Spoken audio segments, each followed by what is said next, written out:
Anthroposin of Strong T. Today, I'll follow up with part 2 of my discussion of Anthroposin Interlude from the album ME6, a Requiem. In part 1, I talked about the concept. Today, I'll take a look at the strange little music composition and how it all came about. You might be thinking, this doesn't sound much like a rock song.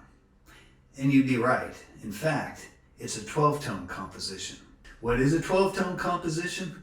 Well, I'll tell you in just a minute, but first I want to remind you to subscribe, like, follow, and make sure that you don't miss another one of these videos.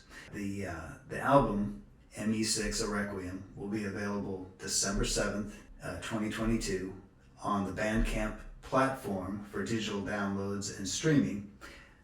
My page on Bandcamp is strong-t.bandcamp.com.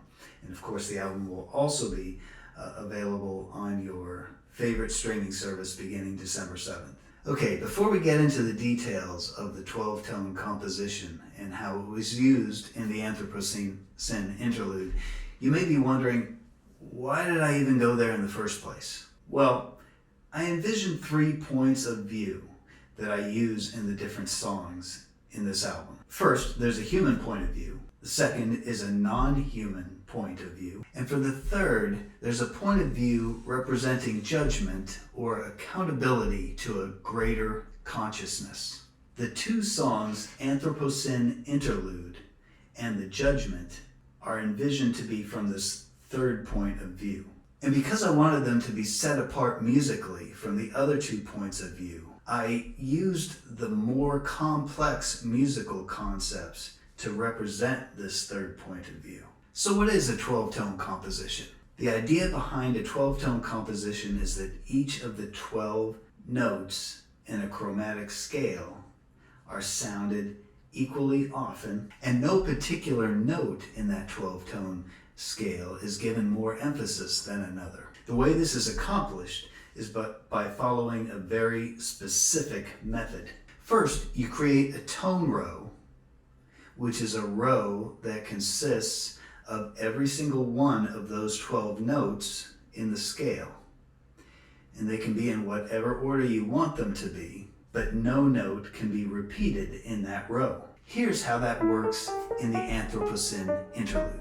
From there's an easy formula for creating a matrix, which in the case of the Anthroposin Interlude looks like this. Then I can choose horizontal or vertical rows, and I can decide to use them either in their natural order or in their inverted order, in which you play the notes in reverse, backwards instead of forwards. The more of these rows and layers that you add as you compose or record the piece of music, the more complex the music becomes. And the more you have to really work to align the harmonies and the melodies, and the more you have to work to avoid the natural traffic jams that are going to occur when you're working within such a rigid compositional structure. The Anthroposin Interlude is actually pretty simple, just using a single piano track and then the vocal tracks. But you can imagine how complicated a process like this becomes when you're composing a 12-tone composition for, let's say, an orchestra. Sometimes a 12-tone composition is very difficult to listen to. I didn't want that, which is why I kept the arrangement very simple. But if you think about it, it's kind of a cool concept. It's actually the most democratic of all compositional techniques. Every single note gets the exact same opportunity to express itself, and no note gets to take more than its fair share of the limelight. I think this is appropriate for an album whose purpose is to draw attention to the fair and equitable use of the planet and the planet's resources, and the consequences of not doing so. So there you have it, the musical concepts behind the Anthroposin Interlude. I hope you found it interesting and that it adds to your experience with ME6, a Requiem. Thank you for your support and for listening.